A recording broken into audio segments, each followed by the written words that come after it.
২৫ বছর আগে চিত্রনায়ক সোহেল চৌধুরী হত্যার ঘটনার দায়ের হওয়া মামলায় ৩ আসামির যাবজ্জীবন কারাদণ্ড দিয়েছে আদালত।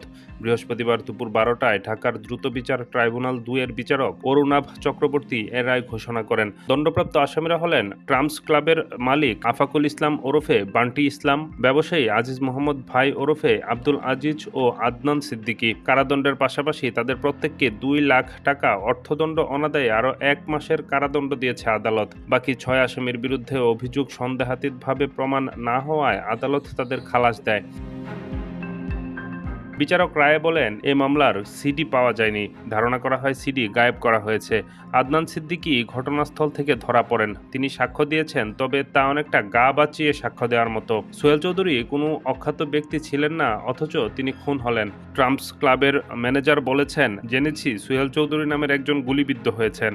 অথচ এ ঘটনায় আহত অপর একজন হাসপাতালে চিকিৎসা দেওয়া হয়। যারা পুলিশের কাছে সাক্ষ্য দিয়েছে তারা অনেকেই মারা গেছেন, তাই তাদের পরীক্ষা করা সম্ভব হয়নি। জবানবন্দি গ্রহণ করা ম্যাজিস্ট্রেটরাও আদালতের সাক্ষ্য দিতে আসেনি। যারা সাক্ষ্য দিয়েছেন তারাও পক্ষপাতদুষ্ট ও সত্য গোপনের চেষ্টা করেছেন। তিনি আরও বলেন, এত বছর ধরে মামলার বিচার না হওয়ায় মানুষের মধ্যে বিরূপ প্রভাব পড়ে। প্রতিটি মৃতের আত্মার বিচার চায়। ১৯৯৮ সালের ১৭ ডিসেম্বর রাজধানীর বনানীতে ট্রাম্পস ক্লাবের নিচে সোহেল চৌধুরীকে গুলি করে হত্যা করা হয়। এ ঘটনায় তার ভাই তৌহিদুল ইসলাম চৌধুরী গুলশান থানায় মামলা দায়ের করেন। সোহেল চৌধুরী নিহত হওয়ার পরপরই এ হত্যাকাণ্ডে চলচ্চিত্র প্রযোজক ও ব্যবসায়ী আজিজ মোহাম্মদ ভাইয়ের সম্পৃক্ততার অভিযোগ ওঠে।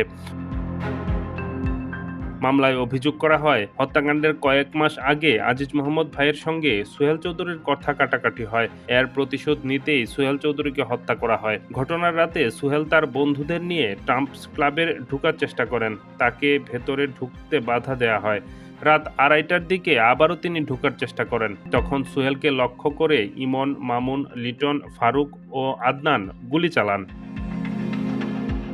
মামলাটির তদন্ত শেষে ১৯৯৯ সালের ৩০ জুলাই গোয়েন্দা পুলিশের সহকারী কমিশনার আবুল কাশেম ব্যাপারী ৯ জনের বিরুদ্ধে অভিযোগপত্র দাখিল করেন। ২০০১ সালের ৩০ অক্টোবর ঢাকার তৃতীয় অতিরিক্ত মহানগর দায়রা জজ আদালত আসামিদের বিরুদ্ধে অভিযোগ গঠন করে। এর ২ বছর পর মামলাটির বিচার দ্রুত নিষ্পত্তির জন্য ঢাকার ২ নম্বর দ্রুত বিচার ট্রাইব্যুনালে পাঠানো হয়।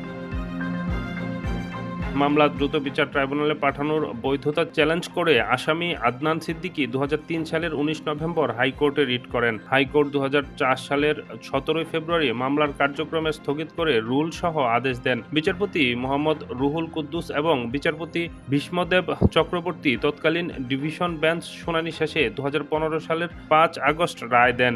রায়ে রুলটি খারিজ করে দেওয়া হয় এবং হাইকোর্টের দেওয়া স্থগিতাদেশ প্রত্যাহার করা হয়। সবশেষ ২০২২ সালের ২৭ ফেব্রুয়ারি মামলার নথি বিচারিক আদালতে ফেরত এলে সাক্ষ্য গ্রহণ প্রক্রিয়া শুরুর উদ্যোগ নেন বিচারিক আদালত।